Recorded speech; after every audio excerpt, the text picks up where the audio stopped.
Hello everyone. आज हम production and operations management के लेक्चर 24th को डिस्कस करने जा रहे हैं। स्टार्ट करने से पहले एक डिस्क्लेमर कि इसका कंटेंट आपके वर्चुअल यूनिवर्सिटी के हैंडआउट्स, वीडियो लेक्चर्स और प्रेजेंटेशन स्लाइड्स को रिव्यू करने के बाद बनाया गया है और इसमें अपना रिसर्च वर्क भी ऐड किया गया है।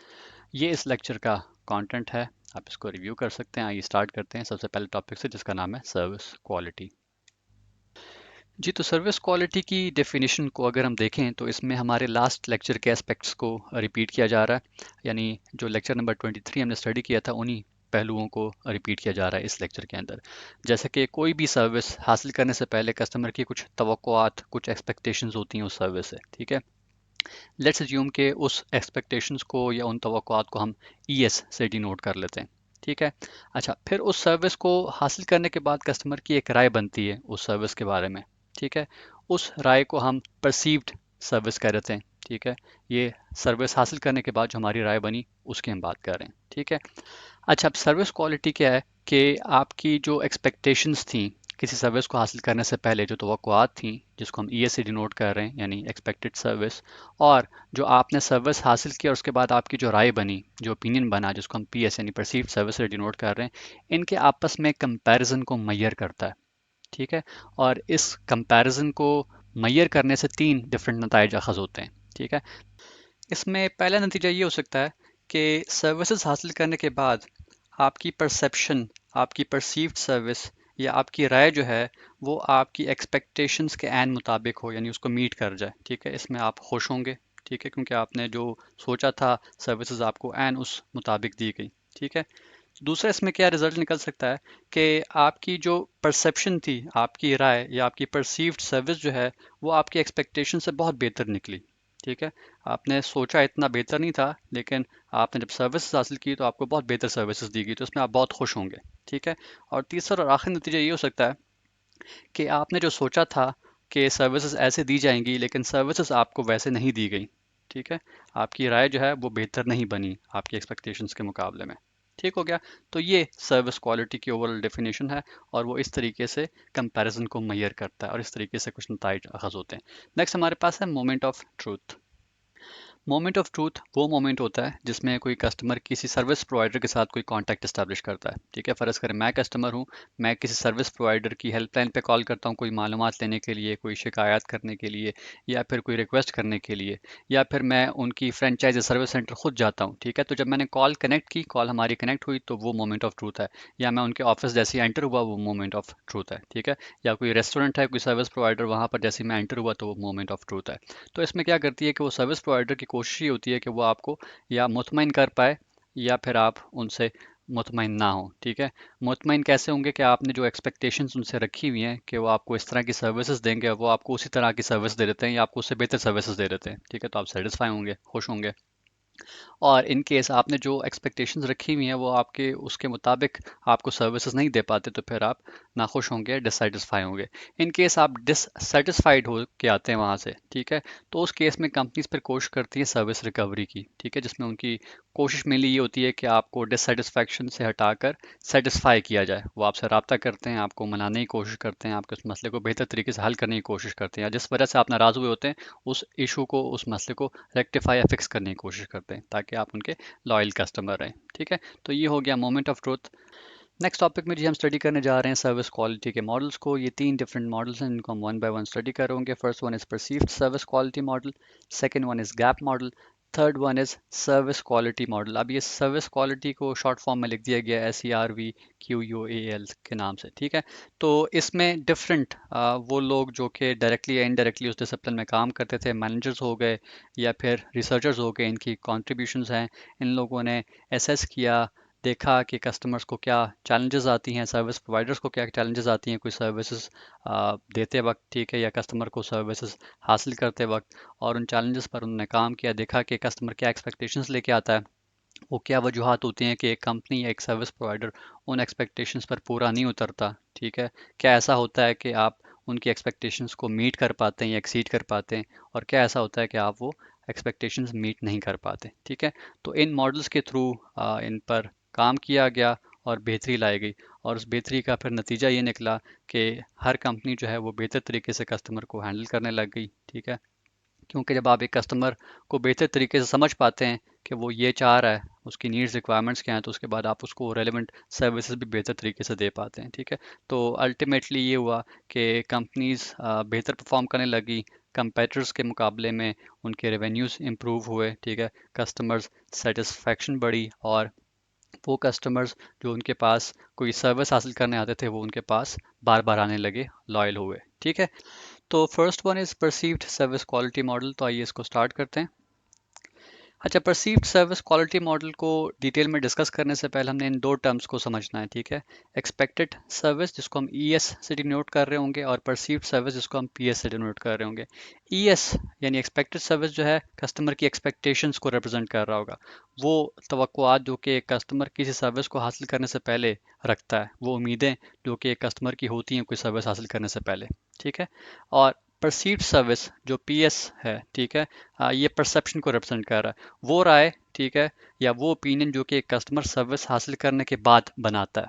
ठीक है, अच्छा, तो परसीव्ड सर्विस क्वालिटी मॉडल हमें बताता है कि सर्विसेज की क्वालिटी क्या रही, यानी अच्छी सर्विसेज आपको दी गई, आपकी एक्सपेक्टेशंस के मुताबिक दी गई, या आपको बुरी दी गई, आपकी एक्सपेक्टेशंस के मुताबिक आपको नहीं मिली सर्विसेज, या आपकी एक्सपेक्टेशंस को मीट किया गया। ठीक है, जो आप एक्सपेक्ट कर रहे थे उतनी आपको सर्विसेज दी गई।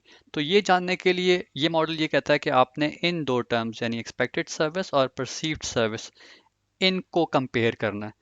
इनका जब आप कंपैरिजन करेंगे तो आपके पास कुछ नताइज आएंगे जो कि आपको बताएंगे कि सर्विसेज आपको कैसी दी गई। ठीक है, तो इसको एक एग्जांपल से समझते हैं।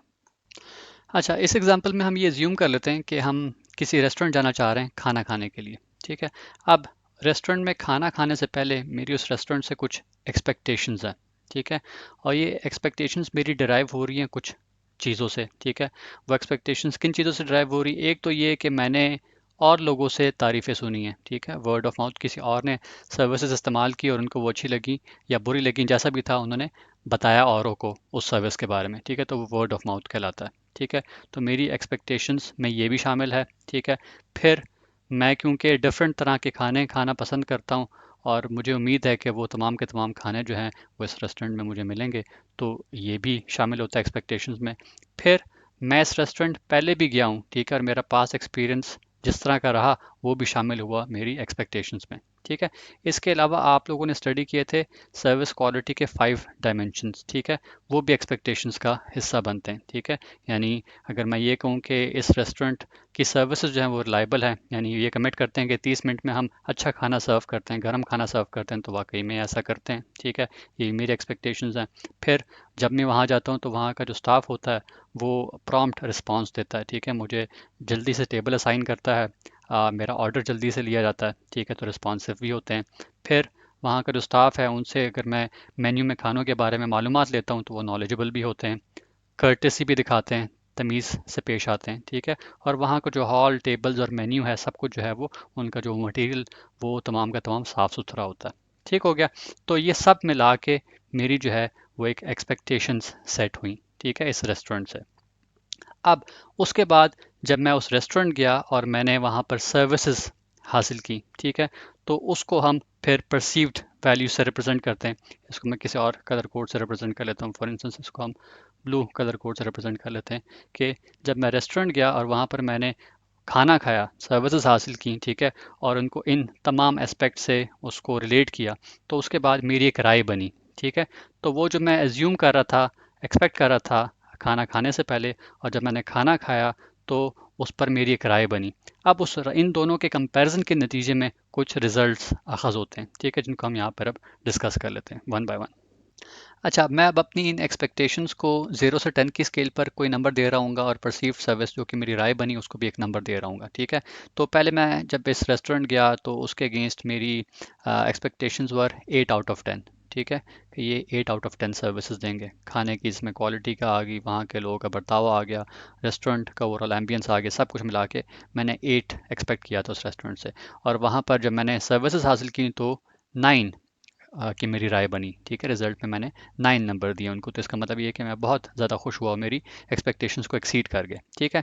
फिर सेकंड केस में ऐसा हो सकता है कि मैं एंटिसिपेट एक्सपेक्ट कर रहा था कि 7 आउट ऑफ 10 सर्विसेज देंगे, और जब मैंने वहाँ पर सर्विसेज हासिल की उस रेस्टोरेंट की, तो उन्होंने मुझे 7 के लगभग ही सर्विसेज दी, तो तब भी मैं खुश हुआ क्योंकि उन्होंने मेरी एक्सपेक्टेशंस को मीट किया, ठीक है। लास्ट में मेरी एक्सपेक्टेशंस इसी रेस्टोरेंट से वो 8 आउट ऑफ 10 थी, और उस पर जो मुझे सर्विसेज मिली वो 8 से कम नंबर की मिली, ठीक है। तो यहाँ पर क्या हुआ कि वो मेरी एक्सपेक्टेशंस को मीट नहीं कर पाए, ठीक है, और मैं यहाँ इस केस में खुश नहीं होऊंगा, ठीक है। तो यही टर्म्स सारी की सारी जो है वो यही बातें आपकी रिप्रेजेंट कर रही हैं, जो कि मैंने आपको एक सिंपल फॉर्म में समझा दी, ठीक हो गया। नेक्स्ट देखते हैं गैप मॉडल। इसमें हम 5 डिफरेंट गैप्स को डिस्कस कर रहे होंगे। ये कुछ इस तरह के गैप्स होंगे जिसको हम खला भी कहते हैं, ठीक है।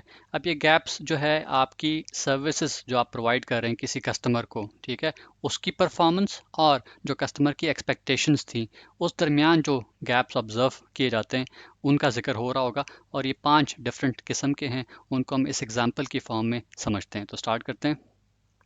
अच्छा, अब हमारी इस एग्जांपल की जो डायग्राम है उसमें एक स्प्लिट आपको दिख रहा होगा, तो इससे नीचे वाला जो पोर्शन है ये सर्विस प्रोवाइडर रिलेटेड पॉइंट्स को रिप्रेजेंट कर रहा है, यानी वो ऑर्गेनाइजेशन, वो कंपनी जो कि आपको सर्विसेज फराहम कर रही है उनसे रिलेटेड पॉइंट्स हैं ये, ठीक है। और जो ऊपर वाला एरिया है ये कस्टमर रिलेटेड पॉइंट्स को जाहिर कर रहा है, ठीक हो गया। अच्छा, इसके बाद जो कस्टमर रिलेटेड पॉइंट्स हैं उनको एक एक करके हम डिस्कस कर लेते हैं कि वो क्या है, उसके बाद हम गैप्स को देखते हैं। पहला तो ये है कि कस्टमर की कुछ एक्सपेक्टेशंस, कुछ तवक्कुआत होती हैं, कुछ ख्वाहिशात होती हैं वो सर्विस हासिल करने से पहले, ठीक है, जिसको हम अक्सर एक्सपेक्टेड सर्विसेज भी कहते हैं, ठीक हो गया। अच्छा, अब ये एक्सपेक्टेशंस आपकी ड्राइव होती हैं 3 मेजर चीज़ों से। एक तो ये कि आप कुछ लोगों से सुनते हैं उस सर्विस के बारे में, कोई आपको बताता है कि जी वहाँ के हम गए थे और सर्विसेज वहाँ पर ऐसी थी, वो अच्छी थी या बुरी थी, जो भी थी, आपको वो जो वर्ड ऑफ माउथ के ज़रिए बताता है वो आपकी एक्सपेक्टेशंस का हिस्सा बन जाती है, ठीक हो गया। दूसरा, आपकी अपनी कुछ खुद ख्वाहिशात, कुछ रिक्वायरमेंट्स, कुछ नीड्स होती हैं, ठीक है, वो भी एक्सपेक्टेशंस का हिस्सा बनती हैं। और तीसरा ये कि आप किसी ऐसी जगह जहाँ पर सर्विसेज हासिल करने जा रहे हैं वहाँ पर अगर आप पहले गए हुए हैं और वहाँ पर आपका एक एक्सपीरियंस रहा है, वो अच्छा रहा, बुरा रहा, जैसा भी रहा, उसकी भी आपकी एक एक्सपेक्टेशन सेट होती है, ठीक है। तो इन 3 मेजर एरिया से आपकी एक एक्सपेक्टेशन सेट होती है, ठीक हो गया। अब ये वो तवक्कुआत हैं जो कि आप एक्सपेक्ट कर रहे हैं कि वहाँ पर जब आप जाएंगे तो इस तरह की आपको सर्विसेज दी जा रही होंगी। तो ये 4 एरियाज हो गए। उसके बाद हमारे पास है परसीव्ड सर्विस। आज जब आपने वो सर्विस हासिल कर ली, ठीक है, कहीं आपने खाना खाने जाना था, ठीक है, आप वहाँ चले गए और आपने खाना खा लिया, तो उसके बाद आपकी एक परसेप्शन, एक राय, एक ओपिनियन बना होगा उस खाने के बारे में, उस रेस्टोरेंट के बारे में, ठीक है। तो ये एरिया उसको रिप्रेजेंट कर रहा है। तो कस्टमर के एंड के जो पांचों हमारे पास एरिया थे वो हमने डिस्कस कर लिए हैं।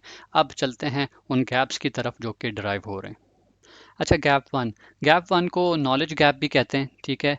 ये वो गैप है जिसमें आपकी एक्सपेक्टेशंस को सर्विस प्रोवाइडर की जो मैनेजमेंट है वो सही तरीके से नहीं समझ पाती, ठीक है। इसकी डिफरेंट वजूहात हो सकती हैं कि इस कंपनी ने सही सर्वे नहीं कराया था जिसमें उन्होंने जानना था कि आपकी नीड्स और रिक्वायरमेंट्स क्या हैं, ठीक है। या फिर यहाँ का जो स्टाफ है उसके लिए ऊपर इतनी लेयर्स बनी हुई हैं कि वो अगर कोई सजेशन ऊपर फॉरवर्ड करना चाह रहे हैं तो वो मैनेजमेंट तक पहुँचते नहीं है, ठीक है। इसकी एग्जांपल ऐसे हो सकती है कि मैनेजमेंट इस एक रेस्टोरेंट की ये समझ रही है कि कस्टमर जो हैं जब वो ऑर्डर करेंगे खाने का तो वो 45 मिनट तक वेट कर सकते हैं, ठीक है, जबकि हकीकत इसके बरक्स निकली। यहाँ पर कस्टमर की एक्सपेक्टेशन ये थी कि 30 मिनट के अंदर उसको खाना सर्व होगा और वो उसको सर्व ही नहीं हुआ और वो चला गया, ठीक है। तो ये एक गैप वन आ गया, ठीक हो गया। नेक्स्ट देखते हैं। नेक्स्ट हमारे पास है गैप टू। अच्छा, इस गैप में ये होता है कि आपकी मैनेजमेंट को ये तो पता है कि कस्टमर की एक्सपेक्टेशंस क्या हैं, ठीक है, कि कस्टमर की नीड्स और रिक्वायरमेंट्स क्या हैं, लेकिन मसला ये है कि वो डिलीवर नहीं कर पा रहा क्योंकि उसके पास टूल्स, सिस्टम्स, सर्विसेज या प्रोसेसेस नहीं है, ठीक है, कि वो डिलीवर करें। उनकी नीयत तो है लेकिन उनको टूल्स या सिस्टम्स ऐसे नहीं मिले हुए कि जिससे वो डिलीवर कर पाएँ। इसकी एग्जांपल ऐसे हो सकती है कि आपकी मैनेजमेंट जो है वो कमिटेड ही नहीं है, वो इन्वेस्ट ही नहीं करना चाह रही टूल्स और सिस्टम्स के अंदर। आपके पास एक कस्टमर आया पिज़्ज़ा लेने के लिए, ठीक है, और वो मैक्सिमम 30 मिनट तक का वेट कर सकता था, लेकिन आपको जो टूल, जो सिस्टम दिया गया है जिसमें वो पिज़्ज़ा बनता है जिस मशीन में, वो मशीन 45 मिनट से पहले पिज़्ज़ा बना ही नहीं सकती, ठीक है। तो ये गैप आ जाता है, ठीक हो गया। तो ये हो गया गैप टू। इसके बाद हमारे पास है गैप थ्री। अच्छा, इस गैप में ये होता है और ये गैप में जहाँ जहाँ पर नाम ले रहा हूँ ये वो इम्प्रूवमेंट एरियाज़ हैं, ठीक है, जहाँ जिस पर कंपनी को काम करना है। गैप थ्री में ये होता है कि आपकी कंपनी को अच्छी बात यह है कि एक्सपेक्टेशंस का आइडिया है कि कस्टमर की आपसे एक्सपेक्टेशंस या तवक्कुआत क्या हैं, ठीक है, और आपकी कंपनी के पास वो टूल्स, सिस्टम्स, टेक्निक्स और प्रोसेसेस भी हैं जिससे आप वो बेहतर सर्विसेज दे सकते हैं। लेकिन यहाँ पर एक और मसला आ गया, आपके जो एम्प्लॉयज़ हैं वो सही तरीके से नहीं डिलीवर कर पा रहे, ठीक है। अब उसकी काफ़ी वजूहत हो सकती हैं, या तो उनकी ट्रेनिंग सही नहीं हुई, या तो गलत जॉब में काम कर रहे हैं, ठीक है, या आप उनको ड्राइव नहीं सही कर रहे, ठीक है, या उनकी अपनी नीयत ही नहीं है। ठीक हो गया। अब फ़र्ज़ करें पिज़्ज़ा की मशीन आपके पास तो आ गई है कि वो 30 मिनट में पिज़्ज़ा बना लेती है जिससे कस्टमर को सही टाइम पे पिज़्ज़ा मिल रहा है, लेकिन पिज़्ज़ा बनाने से पहले उस एम्प्लॉय ने कुछ टॉपिंग करनी है उसके ऊपर, ठीक है, कुछ मसाले डालने हैं, अगर वो सही तरीके से नहीं डालता तो टेस्ट सही नहीं बनेगा, ठीक है। तो ये एम्प्लॉय की वजह से एक गैप आ गया, ये गैप थ्री कहलाता है। या फिर वो एम्प्लॉय या वो वेटर जिसने सर्व करना है उस पिज़्ज़ा को, वो ही इतना आराम से सर्व कर रहा है, ठीक है, वो बड़ा ठहल के चल रहा है, ठीक है, ये सही तरीके से बात नहीं कर रहा, तो उसकी वजह से जो है ये एम्प्लॉयज़ की वजह से जो गैप आता है उसको गैप थ्री कहते हैं। ठीक हो गया। Next is gap four. इस गैप को कम्युनिकेशन गैप भी कहते हैं, ठीक है। इसमें होता ये है कि आपकी कंपनी या ऑर्गेनाइजेशन जो कि सर्विसेज प्रोवाइड कर रही है वो कस्टमर के साथ कम्युनिकेशन में कुछ मिस कमिटमेंट कर लेती है, ठीक है। अब ये कम्युनिकेशन जो है वो कस्टमर्स के साथ या तो अखबारात में इश्तहारात के थ्रू हो रही है, या टीवी में एडवर्टाइजमेंट के थ्रू हो रही है, या कस्टमर को आप मैसेज भेज रहे हैं और उसमें कुछ ऐसी बातें लिख रहे हैं जो कि दर हकीकत ऐसे नहीं होती। फ़र्ज़ करें आप अपनी एडवर्टाइजमेंट कर रहे हैं अपने रेस्टोरेंट की, और उसमें आप ये लिख देते हैं कि आपका रेस्टोरेंट जो है उसमें तमाम किस्म के खाने मौजूद हैं, और टाउन में सबसे सस्ते खाने आपके रेस्टोरेंट में मिलते हैं, ठीक है। जब आप विज़िट करते हैं वहाँ पर तो आपको पता लगता है कि आपको जो खाने पसंद हैं उनमें से काफ़ी चीज़ें तो उसमें है ही नहीं, ठीक है, और जो आप मंगवा रहे हैं वो इतने महंगे हैं कि आपकी यह दावा कि टाउन में सबसे सस्ता आपका खाना होता है, तो वो भी गलत है, ठीक है। तो ये गैप जो है तब वो अराइज होता है। लास्ट में हमारे पास है गैप फाइव। अब ये आपने जो एक्सपेक्टेशंस रखी हुई थी सर्विसेज हासिल करने से पहले, और जब आपने सर्विसेज हासिल की, तो इन दोनों के बीच में जो आपको डिफरेंस नज़र आया उसको रिप्रेजेंट करता है, ठीक है। तो ये हमारे पास फाइव गैप्स हैं। इनकी डिटेल्स जो मैंने अभी आपको कम्युनिकेट की हैं मैंने एज इज़ यहाँ पर भी लिख दी हुई हैं, ठीक है। तो आप इसको समझने के लिए यूटिलाइज़ कर सकते हैं, ठीक है। नेक्स्ट देखते हैं। लास्ट में हमारे पास है सर्व कॉल मॉडल, ठीक है। तो सर्विस के वर्ड को ये रिप्रेजेंट कर रहा है और क्वालिटी के वर्ड को ये। तो in short serve call model भी जो है एक ऐसा मॉडल है जो कि गैप्स आइडेंटिफाई करता है, ठीक है। अब गैप्स किन के बीच आइडेंटिफाई करता है? कस्टमर की एक्सपेक्टेशंस और जो उसको सर्विसेज दी जा रही हैं उसके बीच। ठीक हो गया। अच्छा, अब ये मॉडल काम ऐसे करता है कि इसमें वो लोग जिन्होंने कहीं पर कुछ सर्विसेज हासिल की होती हैं उनसे रब्ता किया जाता है, और उनको एक क्वेश्चनर, कुछ सवालात दिए जाते हैं, और इन सवालात की तादाद टोटल 22 होती है, ठीक है। और ये सवालात आपकी जो 5 डायमेंशंस ऑफ सर्विस क्वालिटी हैं ये पांच, ठीक है, इनमें से ही बनते हैं, ठीक है। काउंट भी लिखा हुआ है कि किस डायमेंशन से कितने सवालात बनते हैं, तो टोटल ये मिला के 22 बन जाते हैं, ठीक है। जिस तरह ऊपर लिखा हुआ है कि लाइबिलिटी से 5 बने, अश्योरेंस से 4 बने, तो कुल मिला के सारे सवालात जब बने तो वो 22 बनते हैं, ठीक है। अब फ़र्ज़ करें आपकी कंपनी बैंकिंग सेक्टर से बिलोंग करती है और आप चाह रहे हैं कि आप गैप्स आइडेंटिफाई करें कस्टमर की एक्सपेक्टेशंस में, और वो बैंक्स जो कि सर्विसेज प्रोवाइड कर रहे हैं ताकि उन पर आप काम करके आपका बैंक जो है फिर वो अच्छी सर्विसेज दे पाए। तो आपका बैंक क्या करता है कि कस्टमर के पास डिफरेंट सवालात लेके जाता है। अब रिलायबिलिटी में पहला सवाल उनसे ये हो सकता है कि आप क्या समझते हैं जब बैंक्स वादा करते हैं कि आपको 15 मिनट में अकाउंट ओपन करके दे देंगे, तो ऐसा होता है या नहीं होता? तो आप उसका आंसर देते हैं हाँ ना में। अगर आप कहते हैं हाँ ऐसा होता है, तो आप फिर मेंशन भी करते हैं कि कौन सी ऐसी कंपनी है जो ऐसा करती है और वो कैसे करती है, ठीक है। तो इसी तरीके से एश्योरेंस में कि जी आप क्या समझते हैं कि जब आप बैंक जाते हैं तो वहाँ पर जो मालूमात आप जब भी पूछते हैं वो आपको तमाम की तमाम मिल जाती है, क्योंकि वहाँ का स्टाफ नॉलेजेबल होता है, कॉन्फिडेंट होता है, नहीं होता, ठीक है। तो आप उसका जवाब देते हैं, फिर एग्जांपल भी देते हैं कि कौन सा बैंक ऐसा करता है। इस तरीके से टैंजिबल्स के जिस बैंक आप जाते हैं वहाँ के हॉल्स हो गए, वहाँ का इक्विपमेंट हो गया, ठीक है, पेन्स अगर यूज़ कर रहे हैं, कोई चेक बुक यूज़ हो रही है, ठीक है, कोई प्रिंटर यूज़ हो रहा है, तो वो सारे के सारे अच्छी कंडीशन में होते हैं, अच्छे अपीयर हो रहे होते हैं। तो इसका जवाब आप हाँ ना में देते हैं और फिर यही बताते हैं कि किस बैंक के टैंजिबल्स, यानी उसके अगर हॉल्स की बात करें हम या उनका इक्विपमेंट आप बात करें उनका मॉडर्न लुकिंग था या अच्छा था, साफ़ सुथरा था, तो उनको आप कोड भी करते हैं, ठीक हो गया। Next is empathy. इससे रिलेटेड भी 5 सवालात आते हैं और उसमें पूछा जाता है कि क्या वो बैंक जब ये दावा करते हैं कि जी हम आपके साथ अच्छे तरीके से बिहेव करते हैं, आपका मसला सुनते हैं और उसको हल करते हैं, तो ऐसा ही है या नहीं? तो आप बताते हैं कि जी उस बैंक में ऐसा होता है उस बैंक को आप कोड करते हैं कि उनका स्टाफ कर्टियस है, ठीक है, वो सुनता है आपकी बात को और उस पर अच्छी तरीके से अमल भी करता है। लास्ट में हमारे पास है रिस्पॉन्सिवनेस से रिलेटेड 4 सवालात होते हैं उसमें। इस तरह के सवालात पूछे जा सकता है कि जी आपने अगर किसी बैंक की हेल्पलाइन कॉल की थी या खुद वहाँ पर गए थे तो क्या आपके मसले को प्रॉम्प्टली सुना गया था, वो विलिंग थे उसको सुनने के लिए, ठीक है, और उस मसले को हल किया था, या रिक्वेस्ट थी या आपकी इन्फॉर्मेशन थी जो भी था, ठीक है, तो उस पर वो रिस्पॉन्सिव थे या नहीं, अगर वो थे तो कौन सा बैंक था, उसके एग्जाम्पल को कोड करें। तो इस तरीके से जब आपके पास क्वेश्चनर्स के अगेंस्ट आंसर आ जाएंगे सारे के सारे, तो फिर आप अपनी सर्विसेज में वो गैप्स ढूंढते हैं जो कि आपको नज़र आते हैं कस्टमर की इन आंसर्स से रिलेटेड, ठीक है, और आप फिर उन पर काम करके उनमें बेहतरी लाते हैं, ठीक है, क्योंकि ऐसे आप रीड कर लेते हैं कि कस्टमर्स क्या एंटिसिपेट करते हैं, उनको क्या चीज़ अच्छी लगती है। ठीक हो गया। नेक्स्ट देखते हैं। नेक्स्ट ये हमारा टॉपिक है क्वालिटी सर्विस बाय डिज़ाइन। इसमें वर्ड डिज़ाइन पे एम्फेसिस है और कहा गया है कि आप क्वालिटी सर्विस इंश्योर करें डिज़ाइन के थ्रू, ठीक है। डिज़ाइन किस चीज़ का? प्रोडक्ट्स और सर्विसेज का। जब भी आपकी कंपनी कोई प्रोडक्ट या सर्विस बनाने जा रही है तो उसकी डिज़ाइन फेज़ पर ज़्यादा एम्फेसिस रखे, उसको अच्छा बनाए, ताकि कल को अगर कस्टमर वो इस्तेमाल करे तो उसमें उसको कोई एरर्स या डिफेक्ट्स ना पेश हों, ठीक है। इसकी एग्जांपल अगर हम देना चाहें तो वैसे हो सकती है कि अगर आपकी कंपनी को टास्क दिया गया है कि वो एक ऑनलाइन फॉर्म के थ्रू कस्टमर का कुछ डाटा कलेक्ट करें। डाटा में आपसे कहा गया कि कस्टमर का नाम होना चाहिए, कस्टमर का CNAC होना चाहिए, उसका प्रेजेंट एड्रेस हो, परमानेंट एड्रेस हो, इस तरह की कुछ बेसिक मालूमात का कहा गया है, ठीक है। अब उसकी डिज़ाइन अगर आप अच्छी तरीके से करेंगे, ठीक है, तो आपको कल को उस डाटा को यूटिलाइज करने में कोई मसला नहीं पेश होगा, ठीक है, क्योंकि उस डाटा की बेसिस पर आपने कुछ एनालिसिस करना होंगे, ठीक है। तो अगर आपसे कहा गया है कि CNAC की फील्ड में आपने सिर्फ डिजिट्स या नंबर्स को कलेक्ट करवाना, अगर वो उसमें कोई कस्टमर अल्फ़ाबेट लिखेगा तो उसको एरर आ जाए देयर एंड देन, तो ये आप डिज़ाइनिंग फेज़ में उसकी कुछ ऐसी इंप्लीमेंटेशन कर रहे हैं जिससे आपके पास करेक्ट इन्फॉर्मेशन आएगी, ठीक है। सिमिलरली अगर आपके पास ये आए कि जी कस्टमर की जो फील्ड्स 5 लिखी हुई हैं उनमें से कोई मिस नहीं होनी चाहिए, कोई मिस होगी तो आप नेक्स्ट पेज पे उसको अलाउ ना करें, उसको प्रॉम्प्ट आ जाए कि आपने इस फील्ड को फिल आउट नहीं किया हुआ है, इसको पहले फिल करें, ठीक है। तो ये डिज़ाइनिंग होती है इसकी। इसमें हम एक एक करके अब देखते हैं कि हमारे पास कौन कौन से जो है वो मेथड्स यूज़ होते हैं। क्वालिटी सर्विस बाय डिज़ाइन में सबसे पहले हमारे पास है तगुची मेथड, जो कि किसी प्रोडक्ट या सर्विस के रोबस्ट डिज़ाइन पर फोकस करता है, ठीक है।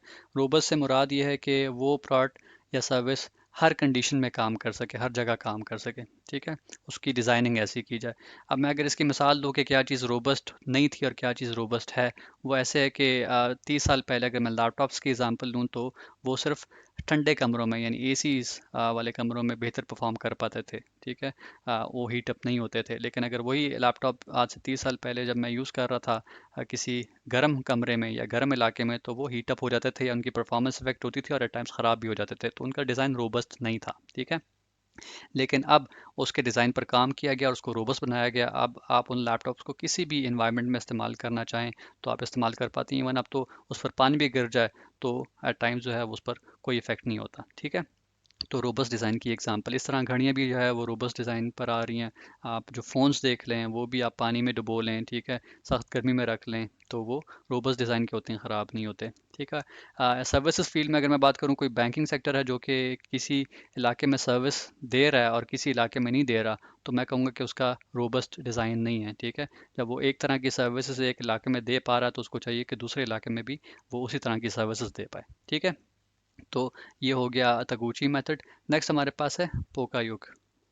पोकायोक एक जापानीज वर्ड है जिसका अंग्रेजी में मतलब है मिस्टेक प्रूफिंग, ठीक है। तो इसमें फोकस इस चीज़ पे होता है कि बजाय से कि आप लॉट सर्विस बनाएं और उसमें बाद में मिस्टेक्स निकल रही हो, ठीक है, या उसमें बाद में आप उन डिफेक्ट्स को फिक्स कर रहे हो, बेहतर ये है कि आप उसके अंदर डिज़ाइनिंग पहले से ही ऐसी कर लें कि उसमें वो मिस्टेक्स अकर ही ना हो, ठीक है। इसकी एग्जांपल माइक्रोवेव की अगर मैं लूँ तो माइक्रोवेव आपने अगर दरवाज़ा उसका खोला हुआ है और आप उसको ऑन करते हैं तो वो नहीं चलेगा, ठीक है, या इवन अगर वो चल रहा है और आप उसका डायरेक्ट दरवाज़ा उसका ओपन करते हैं तो वो ऑटोमेटिकली ऑफ हो जाता है। तो ये पोका योग की एग्जांपल है, मिस्टेक प्रूफिंग है, क्योंकि अगर ऐसा नहीं होगा तो उससे नुकसान हो सकता है, वो क्वालिटी की आप कह लें कि डिफेक्ट होगा उसमें। सिमिलरली गाड़ी का सीट बेल्ट आप अगर नहीं लगाते तो एक टाइम के बाद आपके पास वो अलार्म बजना शुरू हो जाता है, तो ये भी पोकायो की एग्जांपल है, ठीक है, कि आप वो बेल्ट पहन लें। लास्ट में एटीएम की एग्जांपल दे सकता हूँ मैं, कि पहले ये होता था कि आप एटीएम के पास जाके जब अपने पैसे निकलवाते थे तो अक्सर औकात आप अपना वो कार्ड भूल आते थे वहाँ पर। अब यह है कि आपके पास हर पैसों के केस में भी और कार्ड के केस में भी आपके पास कुछ अलार्म्स बजते हैं कि जिसका इंडिकेशन ये होती है कि आप अपना कार्ड ले लें या आप अपने पैसे ले लें। ठीक है, तो ये कुछ एग्जांपल्स थी पोका की। नेक्स्ट हमारे पास है quality in service package. Quality in the service package का मतलब ये है कि आप कस्टमर को proper end to end services दें, एक बंडल की फॉर्म में दें, उसमें कोई चीज़ मिस ना हो। ठीक है, फ़र्ज़ करें मैं एग्जांपल लेता हूँ कि अगर मैंने बैंक में कस्टमर को बुलाना है और उसने वहाँ पर अपने अकाउंट को खोलना है, तो उसको ये तमाम की तमाम सहूलियात अवेलेबल हो बंडल की फॉर्म में। ठीक है, यानी वो फैसिलिटी जहाँ पर जिस हॉल में वो आके उसने वेट करना है, ठीक है, वहाँ पर चेयर्स हों, टेबल्स हों, ठीक है, तो अगर उसने वॉशरूम जाना है तो वो फैसिलिटी भी उसको अवेलेबल हो। फिर इसके अलावा गुड्स की फैसिलिटी हो, अगर उसने कहीं कुछ लिखना है, कोई चेक लिखना है या कुछ से फॉर्म को फिल आउट करना है तो वो फॉर्म भी अवेलेबल हो, प्लस वो डेस्क अवेलेबल हो जिसके ऊपर उसने लिखना है, पेन की अवेलेबिलिटी हो। ठीक है, तो वो इक्विपमेंट हो गया। फिर अगर उसने कहीं पर कुछ मालूमात हासिल करनी है तो या तो वो फॉर्म्स पर लिखी हो प्रॉपर, या वहाँ पर कोई हेल्प डेस्क हो जहाँ पर उसको मालूमात मिल सके कि उसने फॉर्म्स किस तरीके से फिल आउट करना है या कहाँ पर जाके क्या करना है। ठीक है, एक्सप्लिसिट इम्प्लिसिट सर्विसेज में आपको ओवरऑल पता लग रहा हो कि अगर कोई काम आपने करना है तो वो किन स्टेप्स को फॉलो करते हुए हो रहा होगा। ठीक है, या तो वो कहीं पर बयान हो रहे हों या इवन आपको जाते साथ ही पता लग रहा हो। फ़र्ज़ करें डिफरेंट रूम्स हैं, उन पर नंबर लिखे हैं 1 2 3 4 और आपको पता लग रहा है कि पहले मैं 1 रूम जाऊंगा, फिर 2 जाऊंगा, फिर 3 जाऊंगा। ठीक है, तो आपको प्रॉपर गाइडेंस मिल रही हो, फैसिलिटीज़ हो और उसके बाद आपको सर्विसेज दी जा रही हो, तो आप जिस मकसद के लिए गए वो मकसद फिर पूरा हो पाएगा। ठीक हो गया। नेक्स्ट हमारे पास है quality function deployment. Quality function deployment को हम रेफ़र करते हैं हाउस ऑफ क्वालिटी के नाम से भी। ठीक है, वो इसलिए कि ये हाउस की तरह दिखता है। ठीक है, इसमें कुछ इस तरह की हमारे पास शेप नज़र आती है जो कि रिप्रेजेंट कर रही होती है घर को, उसमें डिफरेंट कमरों को। ठीक है, और इसके अंदर डाटा इंसर्ट किया रहता है। अब इसमें सिंपल आपको बताऊं तो होता ही है कि आप कस्टमर की जो नीड्स रिक्वायरमेंट्स हैं, उनकी ख्वाहिशात हैं, उनको आप जानते हैं। ठीक है, और उस पर कुछ वर्किंग करके आप एट द एंड ये आइडेंटिफाई कर पाते हैं कि कस्टमर की आपसे एक्सपेक्टेशंस क्या हैं और फिर उन एक्सपेक्टेशंस के मुताबिक आप प्रोडक्ट और सर्विस डिज़ाइन करते हैं। तो एट द एंड होता ही है कि वो चीज़ जो आगे बनने जा रही है वो कस्टमर की नीड्स और रिक्वायरमेंट्स के मुताबिक होती है और उसको यूज़ करने के बाद कस्टमर फिर सेटिस्फाइड रहता है। ठीक है, तो कस्टमर से आपने उसकी वॉइस ऑफ ली। ठीक है, वॉइस ऑफ द कस्टमर सर्वे किया, कॉल की या खुद जाके पूछते रहे कस्टमर से कि उनको क्या चीज़ चाहिए और वो किस चीज़ को ज़्यादा रेट करते हैं। ठीक है, फ़र्ज़ करें गाड़ी में आपने पूछा उनसे कि आपको गाड़ी में क्या चीज़ चाहिए। ठीक है, वो कहते हैं मुझे स्पीड चाहिए। ठीक है, उसको ज़्यादा वो रेट करते हैं। ठीक है, लाइट वेट होनी चाहिए, छोटे साइज़ की होनी चाहिए, ये कलर होना चाहिए। तो इस तरह की चीज़ें लेकर आप फिर उस पर एनालिसिस करते हैं, अपने इंजीनियरिंग डिपार्टमेंट के साथ भी उसको डिस्कस करते हैं, वो अपने पॉइंट्स बताते हैं। फिर कंपटीशन जो आपके कंपेटिटर्स हैं वो क्या प्रोवाइड कर रहे हैं उनकी भी एस्पेक्ट्स को देखते हैं। ठीक है, और एट द एंड आप एक आखिर में वो नीड्स और रिक्वायरमेंट्स जो है वो आइडेंटिफाई कर पाते हैं जो कि आपको उस गाड़ी के अगेंस्ट रिक्वायर्ड आपने इस एग्जांपल में। ठीक हो गया, तो इस तरीके से आप क्वालिटी फंक्शन ऑफ डिप्लॉयमेंट को यूज़ करते हैं। लास्ट में हमारे पास है कंट्रोल चार्ट। अच्छा, कंट्रोल चार्ट एक आप ग्राफ कह लें, कोई चार्ट कह लें, जिसमें आपकी कंपनी की परफॉर्मेंस के स्टैट्स जो है वो नज़र आ रहे होते हैं आपको और आपको कुछ बेंचमार्क्स के अगेंस्ट पता लग रहा होता है कि आपकी प्रोडक्ट या सर्विस कैसे परफॉर्म कर रही है ओवर दी टाइम। ठीक है, तो आइए इसको कुछ एग्जांपल्स की मदद से समझते हैं। अच्छा, हम अपनी इस एग्जांपल में अज्यूम कर लेते हैं कि हमारी एक फैक्ट्री है जो कि एल्यूमिनियम के रॉड्स बनाती है और हमारे पास एक ऑर्डर आया हुआ है जिसमें कस्टमर कह रहा है कि उसको 100 एल्यूमिनियम के रॉड्स चाहिए, लेकिन उसके लिए उसने कुछ कंडीशंस बताई हैं कि मुझे वो एल्यूमिनियम के रॉड्स जो हैं वो उनकी एक स्पेसिफिक लेंथ चाहिए। ठीक है, फ़र्ज़ करें कस्टमर ये कह रहा है कि वो 10 फुट से लेकर 11 फुट के बीच में हो। ठीक है, 10 फुट से कम का रॉड अगर हुआ तो वो भी इसके किसी काम का नहीं होगा और 11 फुट से ज़्यादा का हुआ तो भी किसी काम का नहीं है। ठीक है, तो हमने जो एल्यूमिनियम के रॉड्स बनाने हैं वो इस साइज़ या इस लेंथ के अंदर बनाने। ठीक हो गया। अब इसके लिए मेरी परफॉर्मेंस जो है वो किस तरह से गेज हो रही होगी इस कंट्रोल चार्ट को देखते हुए कि हम कुछ कंट्रोल लिमिट्स बनाएंगे। ठीक है, एक हमारी अपर कंट्रोल लिमिट होगी और एक लोअर कंट्रोल लिमिट होगी। तो कस्टमर की इन स्पेसिफिकेशंस या कंडीशंस को देखते हुए हमें ये पता लग गया कि रॉड जो है वो 11 फुट से ज़्यादा के साइज़ का नहीं होना चाहिए, तो ये मैं अपर कंट्रोल लिमिट यूसीएल बना लेता हूँ। ठीक है, और कस्टमर ने ये भी कहा कि 10 फुट से कम की लेंथ का नहीं होना चाहिए, तो मैं लोअर कंट्रोल लिमिट एलसीएल ये बना लेता हूँ। ठीक हो गया। अब कंपनी की जो मशीन्स हैं उनमें जो हमने डाटा फीड किया उसमें यही डिटेल्स फीड की कि रॉड्स की लेंथ जो है वो इतनी होनी चाहिए। अब रॉड्स बनना शुरू हुए, पहला दिन है। ठीक है, पहला आवर शुरू हुआ रॉड्स बन रहे हैं, ठीक है। अब फ़र्ज़ करें इस साइज़ के अगर बन रहे हैं तो इसका मतलब क्या है कि 10 और 11 के बीच में यानी 10.5 फुट का एक रॉड बन रहा है अभी तक, ठीक है। फिर कुछ केसेस में थोड़ी वेरिएशन आई, रॉड जो है वो थोड़े बड़े साइज़ का बनना शुरू हुआ, ठीक है। इस केस में आप कह सकते हैं कि 10.7 फुट का बन रहा है, ठीक है। फिर होते होते कुछ वेरिएशन और आई, यहाँ पर आप देख रहे होंगे कि वो 10.3-4 फुट का बन रहा होगा, ठीक है। तो ये चल रहा है, ठीक है। ये इस तरीके से रॉड बन रही है, फिर तकरीबन कोई 10.5 फुट का रॉड बन रहा है। बीच में ऐसा हुआ कि एक रॉड जो है वो तकरीबन कोई 11.5 फुट का बन गया, और एक केस में ऐसा भी हुआ कि रॉड जो है वो तकरीबन कोई 9.8 फुट का बन गया, ठीक है। तो ये एक ट्रेंड चल रहा है, ठीक है, जो आपकी कंपनी वो रॉड्स बना रही है, ठीक हो गया। अब इसमें दो ऐसे इंस्टेंसेस आए जो कि आपके इस कंट्रोल चार्ट के थ्रू आपको पता लगे कि किसी दिन किसी आर में एक रॉड जो है वो 11 फुट से ज़्यादा का बन गया और एक रॉड जो है वो 10 फुट से कम का बन गया। तो ये कंट्रोल चार्ट आपको एक ओवरऑल आपकी परफॉर्मेंस का एक आप कह लें कि एक व्यू देता है, जिससे आपको ये पता लग रहा होता है कि कहाँ पर आप अपने परफॉर्मेंस में आपकी मेजर वेरिएशन आई है और आप अपने रिक्वायर्ड जो कंट्रोल लिमिट्स हैं उससे आप डिविएट कर गए, ठीक है। अदरवाइज अच्छा, ये जो बीच में जो लाइन होती है ना, ये एवरेज होती है, ठीक है। फ़र्ज़ करें इसकी एवरेज जो है वो क्या होगी, 10.5 फीट होगी, ठीक हो गया। तो ये एवरेज थी और ये इस तरह परफॉर्मेंस चल रही थी, और कुछ इंस्टेंसेस पर जब वो कंट्रोल लिमिट्स क्रॉस किए तो आपको कंट्रोल चार्ट ने बता दिया। अब इसको देखते हुए कंपनी की मैनेजमेंट जो है वो बेहतर तरीके से अंदाज़ा लगा पाएगी कि किस आवर में किस जगह पर किस मशीन में ऐसा हुआ था, तो उसको वो फिक्स करेगी देर इन दिन, ताकि दोबारा ऐसा इंसिडेंट ना हो, ठीक है। अच्छा, ये नेक्स्ट ग्राफ भी हम साथ देख लेते हैं। इस बार हम इसको सर्विसेज साइड के लिए देख लेते हैं। फ़र्ज़ करें आपका एक रेस्टोरेंट है और उसमें आप कुछ बड़े हॉल्स मैनेज कर रहे हैं, जिसमें आपके पास एक प्रोसेस रूम के या हॉल्स के टेम्परेचर का भी है, ठीक है, जो कि आपने मेंटेन रखना है, क्योंकि अगर वो ज़्यादा गर्मी हो जाती है वहाँ पर तब भी लोग जो है वो डिससेटिस्फाई होते हैं और छोड़ के चले जाते हैं, या वहाँ पर अगर बहुत ठंड हो जाए तो भी लोग जो है उसमें तंग होते हैं, ठीक हो गया। तो आपको कहा गया है कि टेम्परेचर जो है वो कम से कम 10 डिग्री सेंटीग्रेड और ज़्यादा ज़्यादा 30 डिग्री सेंटीग्रेड होना चाहिए, ठीक है। इसके बीच में अगर रीडिंग्स फॉल करेंगी तो ठीक है, ना इससे ऊपर होना कम हो। अब आप देख रहे हैं कि डिफरेंट औकात में आपकी ये ओवरऑल टेम्परेचर की रीडिंग्स ली गई हैं, ठीक है। फ़र्ज़ करें दिन के 1 घंटे में 9 बजे ली गई, फिर 10 बजे ली गई, फिर 11 बजे ली गई, एग्जाम्पल दे रहा हूँ मैं, ठीक है।